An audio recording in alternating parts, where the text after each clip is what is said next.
Dieu n'est pas un être humain. Pour agir vis-à-vis de Dieu et lui plaire, il faut prendre en considération tout ce qui est spirituel et rattaché à Dieu. C'est-à-dire toute la logique spirituelle qui est rattachée à la personne de Dieu. Et il faut ensuite s'approcher de Dieu en associant ou encore en s'adaptant à cette logique-là. C'est pourquoi il dit Dieu est esprit. Il faut que ceux qui l'adorent en esprit et en vérité. En esprit, ça ne veut pas dire que tu commences à chanter en langue. En fait, c'est une question de révélation de la personne de Dieu. Il faut que la personne qui adore Dieu sache qui est Dieu. Or, pour savoir qui est Dieu, il faut avoir l'esprit de Dieu. C'est pourquoi c'est pas parce qu'on chante à Dieu qu'on adore Dieu. Abraham, quand il a dit aux serviteurs que attendez-moi ici, moi et le jeune homme, nous allons monter pour adorer. Quand Abraham est monté, il a adoré, mais il n'a pas chanté. Est-ce que vous comprenez cela? Il a adoré Dieu. Il a pris son fils, ce qu'il avait de plus cher, il a mis sur l'autel, prêt à le céder à Dieu. Et Dieu qui connaît les cœurs savait qu'il était sur le point de le faire. Dieu l'a interrompu. Vous voyez? C'est pourquoi même l'acte que Jésus a fait à la croix est une adoration. Que Dieu nous aide à comprendre pourquoi les 24 vieillards se dépouillent de leur couronne. Que signifie la couronne?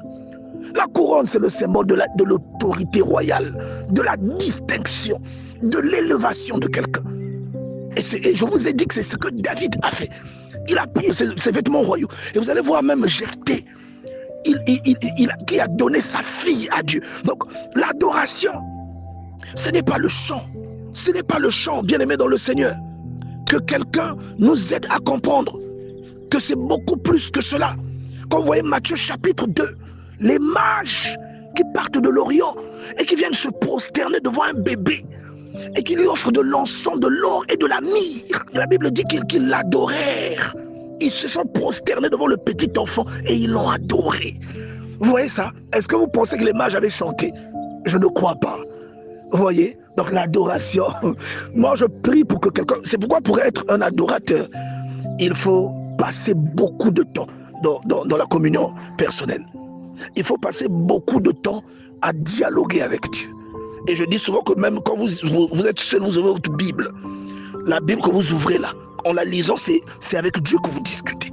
Il y a des choses incroyables qui vous révèlent dedans. L'adoration vous pousse à faire des choses que la logique, le commun de mortel ne fait pas.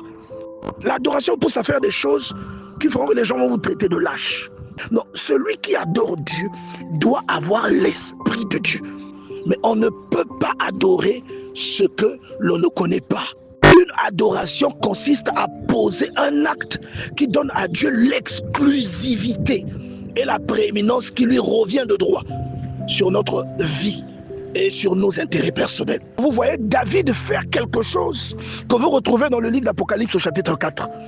Vous voyez David se dépouiller des symboles de sa royauté. C'est-à-dire il se dépossède de ses vêtements royaux. Mais un roi n'est pas habillé pareillement qu'un simple homme. Le roi est élevé en dignité. Et les vêtements sont le reflet de la dignité d'une personne. Vous le voyez se présenter aux gens comme un moins que rien. Et le fait de se dépouiller de ce qui fait sa valeur, il a emmené l'adoration à un niveau incroyable. Il y a quelqu'un peut-être qui ne comprend pas ce que je dis, parce que pour lui l'adoration c'est chanter.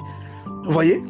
Adorer, ce n'est pas que chanter. Le fait de chanter peut être un outil qu'on utilise pour adorer Dieu.